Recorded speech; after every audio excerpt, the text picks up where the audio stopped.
quick reminder from your friendly neighborhood psychiatrist, who also happens to be certified in nutritional psychiatry, that food, while it is a coping skill and a coping mechanism for a lot of difficult emotions, it's not the only one. It's not necessarily the best one. I'm Dr. Brooke, and this is Cook with Dr. Brooke, where we talk about the connection between nutrition and mental health outcomes with a board-certified psychiatrist. And when we look at studies that try to tease out like the therapeutic value of comfort foods, of foods in the moment that we use when we're feeling happy, when we're feeling sad, we don't actually see that the food holds as much power as we usually give it credit to. So this was a study done where they took individuals and asked them about their comfort foods, foods that held meaning and significance for them. And they showed all the different groups, some distressing videos, think like sad puppies, war scenes, things like that.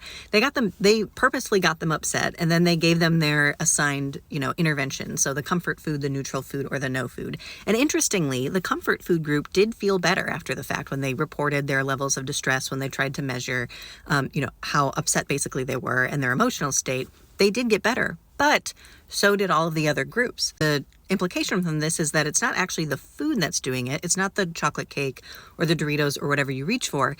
It's just the passage of time. And there are a lot of other skills that we can do to distract ourselves in the moment. I found this other study that was a little more current and had similar findings where they were surveying people, asking them to kind of self-report on their phones about their emotional states before and after, accessing different kind of food as coping skills. And that's not to say that you can't have chocolate cake or Doritos, and it's not to say that there isn't anything therapeutic about eating foods that are familiar to us or using foods as a way to celebrate. Like, food is not just, nuts and bolts, carbs and fats and proteins. It has historical significance. It has societal significance. It has social significance. And I don't want to distill it down to, well, you shouldn't eat chocolate cake when you're happy, or you shouldn't have salty foods when you're sad.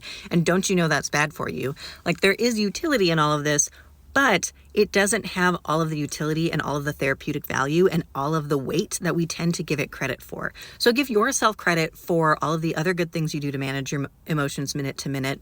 Give yourself permission to use the things that have worked for you in the past, and also give yourself permission to experiment with new things. What about going on a walk?